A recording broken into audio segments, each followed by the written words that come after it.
Olá pessoal, professor Aimoré aqui para fazer o gabarito do teste, a segunda parte do teste da professora Luciana para a turma 2102, beleza? Vamos lá então aqui, ó. Dada a função quadrática h de x igual a x ao quadrado menos 3x menos 10, faço o que é pedido. Logo de cara eu vou separar aqui os coeficientes a, b e c, x ao quadrado, então aqui o a é igual a 1, o b é igual a menos 3 e o c igual a menos 10. Isso vai ser importante. Indique se a concavidade da parábola, que é gráfico dessa função, é voltada para cima ou para baixo, justificando. Então, eu olho apenas para o coeficiente a. Como o coeficiente a é igual a 1, ou seja, ele é positivo, então a parábola vai ter concavidade para cima, né? A curvatura da parábola é para cima. Então, aqui, resposta para cima. Beleza? Só isso. Só analisando o coeficiente. Letra B. Determine suas raízes reais caso existam. Então, aqui eu vou ter que usar a fórmula de Bhaskara. Eu faço separado. Primeiro eu calculo o delta. Isso vai ser importante, vocês vão ver. B ao quadrado menos 4ac. Tá? E depois x igual menos b mais ou menos raiz de delta sobre 2a. Então, o delta vai ser b ao quadrado, que no caso é menos 3 ao quadrado. Toda vez que eu tiver um número negativo, eu faço a substituição entre parênteses. Tá? Menos 10. E aí, vamos embora. Menos 3 ao quadrado. Negativo, ele vai dar par da positiva. Então, 3 ao quadrado vai dar 9. Menos 4 vezes 1 continua menos 4. Menos 4 vezes menos 10 vai dar mais 40. Então, delta é igual a 49. Aqui, estamos vendo que o delta é positivo, né? Isso é bom. Se o delta tivesse dado negativo, eu não poderia prosseguir com a conta. Porque quando eu faço a substituição aqui na função, na fórmula de Bhaskara, o que acontece? Menos b, menos 3. Um sinal de menos é da fórmula, o outro sinal de menos é do número. E aqui, raiz de delta, que no caso é raiz de 49. Se o delta tivesse dado negativo, eu teria uma raiz agora de número negativo, não ia conseguir prosseguir com a conta. Tá? Por isso que no enunciado ele está falando caso existam. Não pode esquecer de colocar a fração ali, sobre 2 vezes 1, né, o 2a. Então, o que vai acontecer aqui? X menos menos 3, sinais iguais dá mais ou menos a raiz de 49, que é 7, sobre 2 vezes 1, que é 2. 3 mais ou menos 7 por 2. Então, agora eu separo em x1 e x2. O primeiro x1 é com a conta de adição, 3 mais 7 sobre 2. E o segundo x2, no caso, com conta de subtração, 3 menos 7 por 2. Então, x1, 3 mais 7 por 2, 10 por 2, que é igual a 5, e 3 menos 7 dá menos 4. Sinais diferentes, você subtrai e deixa o sinal do maior, né? Que no caso o maior é o 7, então fica menos 4 por 2. Poxa, de novo aqui o negócio. Falhando aqui. Menos 4 por 2, que dá menos 2. Então as raízes aqui são menos 2 e 5. Tá? São as raízes. Agora, determine as coordenadas do vértice da parábola, que é gráfico dessa função. Coordenadas do vértice. Par ordenado x, y. Então, eu vou ter aqui, como é o vértice, eu vou ter o xv e o yv. E o cálculo é como aqui? O xv menos b sobre 2a. Então, fica menos 3 sobre 2a, 2 vezes 1. 3, menos com menos dá mais. 3 sobre 2, ou 1,5. É bom para o gráfico. E agora o YV é menos delta sobre 4A.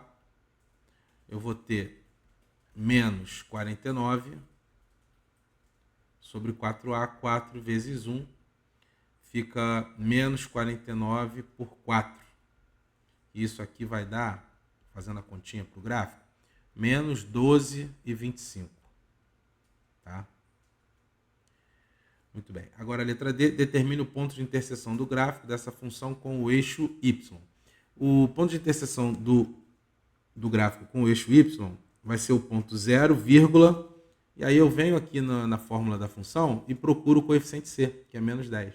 Então, esse ponto de interseção é o 0 menos 10. Tá? Eu não chamo de coeficiente linear, como na função afim, mas tem o mesmo papel. Né? É o ponto de interseção do gráfico com o eixo y. Uma outra forma de fazer como o eixo y está sobre a coordenada 0, né, do x, então você pode substituir o 0 na equação e aí você encontra também o menos 10. Tá? Cuidado para não confundir com as raízes. Né? As raízes você iguala a 0. Para achar e as raízes são a interseção com o eixo x. Você iguala a 0. E no caso do eixo y, você substitui por 0. Ficar atento a isso. Agora aqui, continuando essa questão, faço o esboço do gráfico. Antes, eu vou colocar aqui, vou trazer os valores para cá, né? No caso aqui, as raízes foram menos 2 e 5, então eu fico com menos 2,0 e 5,0. Esses pontos são as raízes. Vou botar um Rzinho aqui. O vértice deu 1,5 menos 12,25. Então, 1,5 e menos 12,25. Vértice. E o eixo 0 menos 10. Interseção aqui, eixo y. Pronto. Vou tentar fazer o desenho aqui. O que acontece? Esse gráfico ele vai ficar um pouco descentralizado. Então, vou aproveitar esse espaço aqui do quadriculado, mas eu vou jogar ele um pouquinho mais aqui para a direita.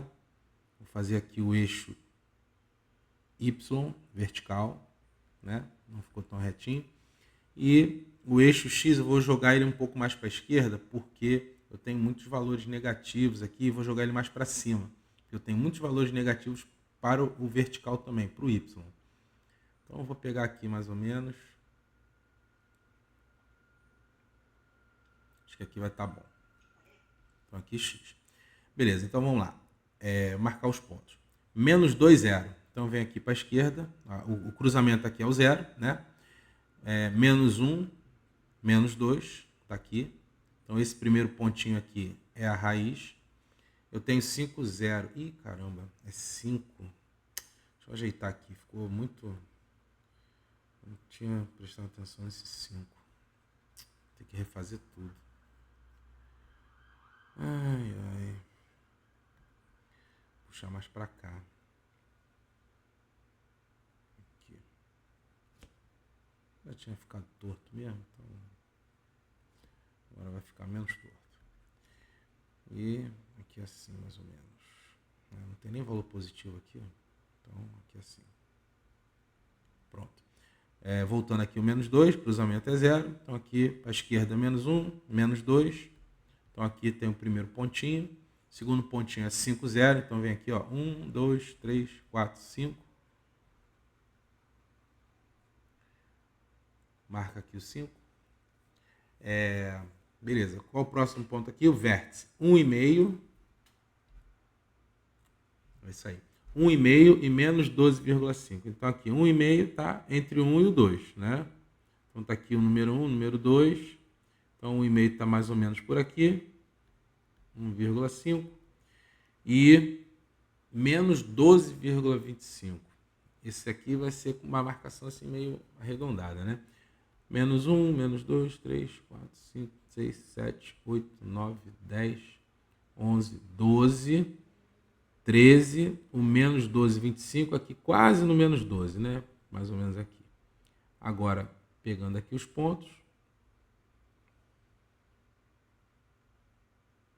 Tá aqui. Esse aqui é o vértice. Tá? Então já tem 3 pontos, você já está vendo assim mais ou menos o formato da parábola. E tem aqui o ponto do eixo, que é 0, menos 10. Eu venho aqui no menos 10. 1, 2, 3, 4, 5, 6, 7, 8, 9, 10. É aqui o menos 10. Então esse aqui é o ponto.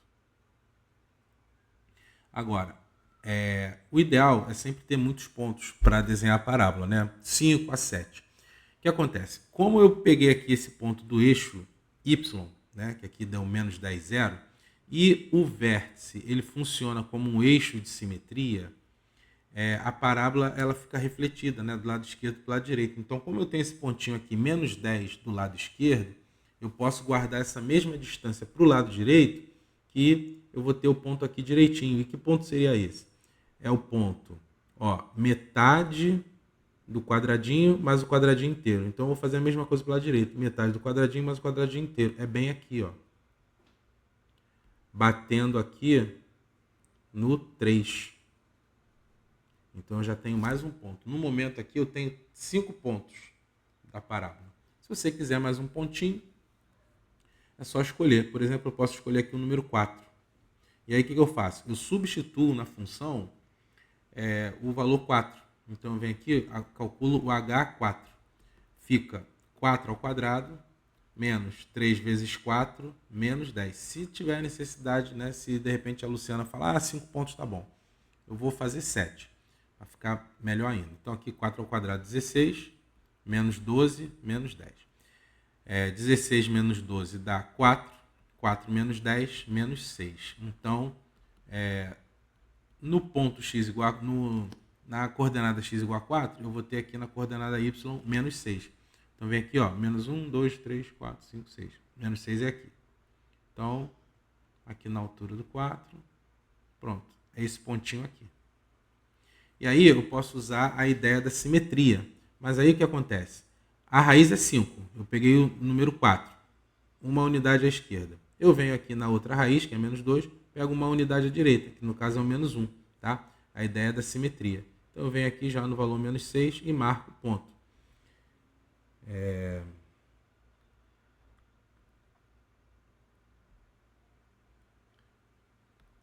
Aqui no caso é o menos 6, né? E aí marco o pontinho. Aí você vai ver que a parábola está aqui arrumadinha. Os pontos já estão descrevendo a parábola. É só vir com o lápis agora, mão livre, direitinho, e traçar. Então vem aqui, vai ficar meio troncho, né, aqui, mas com lápis e papel fica melhor. Não é para fazer a parábola com régua, tá? É mão livre. E aí, o que acontece? Não se limita só nesses pontos que eu marquei, né? Essa perninha da esquerda da parábola, ela sobe infinitamente. E a da direita também. Então, pronto. Essa aqui é a parábola. Continuando aqui as perguntas. Indique os intervalos de crescimento e decrescimento da função. Você vai pegar aqui da esquerda para a direita. E aí, o que vai acontecer? A perninha da parábola aqui pelo lado esquerdo, ela vem descendo, né? Então, está decrescente. Agora, ela começou a decrescer de quando? Não tem limite. Então, ela veio do menos infinito. E ela vai parar onde? Quando chega aqui no vértice, aqui embaixo, ela faz a curvinha e começa a subir. Então, o limite do decrescimento é aqui no vértice. E essa marcação é sempre pelo eixo x. Então, é só marcar o vértice, que no caso é 1,5. Eu vou escrever em fração, tá? 3 sobre 2, para não ficar sobrecarregado de vírgula. E o intervalo de crescimento, né? Dando sequência aqui, a partir do vértice para a direita, a parábola está subindo. Então, ela está crescendo. Então, é a partir do vértice, no caso, eixos, no x, xv, né? 3 sobre 2. E vai crescer a vida inteira. Então, vai até mais infinito. Essas perguntas de intervalos é sempre sobre o eixo x. A menos que eu esteja perguntando qual é a imagem, que aí a imagem é eixo y. O resto é tudo em cima do eixo x. Agora, faça o estudo do sinal da função. Fazer o estudo do sinal da função é dizer quando a função é positiva, negativa ou nula. Então, vamos lá. Y maior que zero. Quando é que a função é maior do que zero? Eu olho para o y e o eixo horizontal marca o zero. Então, acima do eixo horizontal é positivo, abaixo é negativo. Sobre o eixo, a raiz é igual a zero. Então, o segredo para fazer o estudo de sinal é prestar atenção nas raízes. Então, o que acontece? Aqui do lado esquerdo, essa parte aqui, antes do menos 2, está para cima. Então, é positiva. Então, a parte positiva aqui vai ser antes do menos 2, ou seja, x menor do que menos 2. Ou aqui do lado direito, do 5 em diante, está para cima também. Então, é x maior do que 5. Y positivo. Agora, y igual a zero é exatamente nas raízes. Então, é x igual a menos 2 ou x igual a 5. Agora, y menor que zero, a parte negativa. A parte negativa é abaixo do x, que é entre as raízes, né? Entre as raízes. Então, eu escrevo aqui menos 2 menor x menor 5. O x está entre o menos 2 e o 5. Só que eu não leio assim como eu falei, menos 2 menor x menor 5. Eu leio a partir do x. Aí eu olho para a direita, x maior do que menos 2, e eu olho para a esquerda, x menor do que 5. Tudo bem? Agora, número 2. Sabe-se que o custo R$100 para produzir X unidades de certo produto é dado pela função tananã. Faça o que é pedido. Você não precisa ficar assim, aqui o texto está bem curto, pode ser que na prova tenha um texto maior, você não precisa ficar preocupado com o significado do contexto e tudo mais. É só você separar aqui na fórmula quem é o A, B e C. No caso, o A é igual a 1, o B é igual a menos 80 e o C é igual a 3.000, tá? E você identificar quem é X, quem é Y e tudo mais. Porque geralmente nessas questões de problemas, o contexto força você a usar outras letras. Não é muito o caso aqui, né? Eu não tenho Y, o C, que é o custo, está fazendo o papel do Y, e o X é X mesmo. Então, é por aí. Agora, quais são as perguntas? Determine a quantidade de unidades, determine a quantidade de unidades, é o X no caso, desse produto que devem ser produzidas para que o custo seja mínimo. Quando vem a palavra mínimo, ou também a palavra máximo, né, elas nunca virão ao mesmo tempo. Ou é mínimo ou é máximo. Mas quando aparecem essas duas palavras, eu estou me referindo ao vértice. Então essa pergunta é referente ao vértice. Agora o vértice tem duas entradas, é o XV e o YV. No caso, eu já tinha visto ali que eu quero a quantidade de unidades e a quantidade de unidades é X. Então é só o cálculo do XV. XV menos B sobre 2A vai ser menos 80 sobre 2A, 2 vezes 1. Então, menos com menos dá mais, vai dar 80 por 2. 2 vezes 1 é 2, então 80 por 2 vai dar 40. Então, o número, a quantidade de unidades vão ser aqui 40.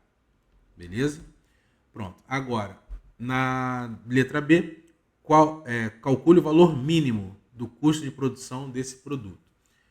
Uma parábola, ela vai ter ou valor mínimo ou valor máximo. Então, se eu estou perguntando aqui o mínimo, só vai ter o mínimo mesmo. Porque, afinal de contas, o A é igual a 1. A parábola tem concavidade para cima. Ela só vai ter o vértice aqui na parte de baixo, é o valor mínimo.